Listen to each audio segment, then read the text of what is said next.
নাহিদ ইসলাম একটি নাম যা বাংলাদেশের সাম্প্রতিক ইতিহাসে সংগ্রাম ও পরিবর্তনের প্রতীক হয়ে উঠেছে। ১৯৯৮ সালে ঢাকায় জন্মগ্রহণ করেন নাহিদ ইসলাম। বাবা একজন শিক্ষক, মা গৃহিণী। সরকারি বিজ্ঞান কলেজ থেকে উচ্চ মাধ্যমিক পাশ করে তিনি ঢাকা বিশ্ববিদ্যালয়ের সমাজ বিজ্ঞান বিভাগে ভর্তি হন এবং সেখান থেকে মাস্টার্স সম্পন্ন করেন। নাহিদের সংগ্রামী যাত্রা শুরু হয় ২০১৮ সালে কোটা সংস্কার আন্দোলনের মাধ্যমে। পরবর্তীতে বৈষম্য বিরোধী ছাত্র আন্দোলনের অন্যতম সমন্বয়ক হিসেবে তিনি সামনে আসেন। ২০২৪ সালে নাহিদের নেতৃত্বে ছাত্র জনতার অভ্যুত্থান ঘটে। সাবেক প্রধানমন্ত্রী শেখ হাসিনার পদত্যাগের এক দফা দাবিতে এই আন্দোলন সফল হয়।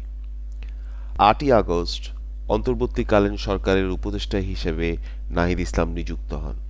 তিনি ডাক, টেলিযোগাযোগ ও তথ্য প্রযুক্তি মন্ত্রণালয় এবং তথ্য ও সম্প্রচার মন্ত্রণালয়ের দায়িত্ব পালন করেন। তবে ২৫শে ফেব্রুয়ারি ২০২৫ সালে নাহিদ ইসলাম উপদেষ্টার পদ থেকে পদত্যাগ করেন। জানা যায়, নতুন রাজনৈতিক দলের আহ্বায়কের দায়িত্ব নিতে তিনি এই পদত্যাগ করেন।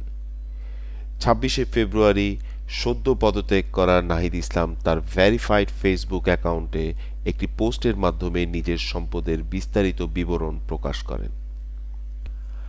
২৮শে ফেব্রুয়ারি ২০২৫ নাহিদ ইসলামের নেতৃত্বে নতুন রাজনৈতিক দল জাতীয় নাগরিক পার্টি এনসিপি আত্মপ্রকাশ করে। এই দলের লক্ষ্য দেশের গণতান্ত্রিক মূল্যবোধ পুনঃপ্রতিষ্ঠা করা।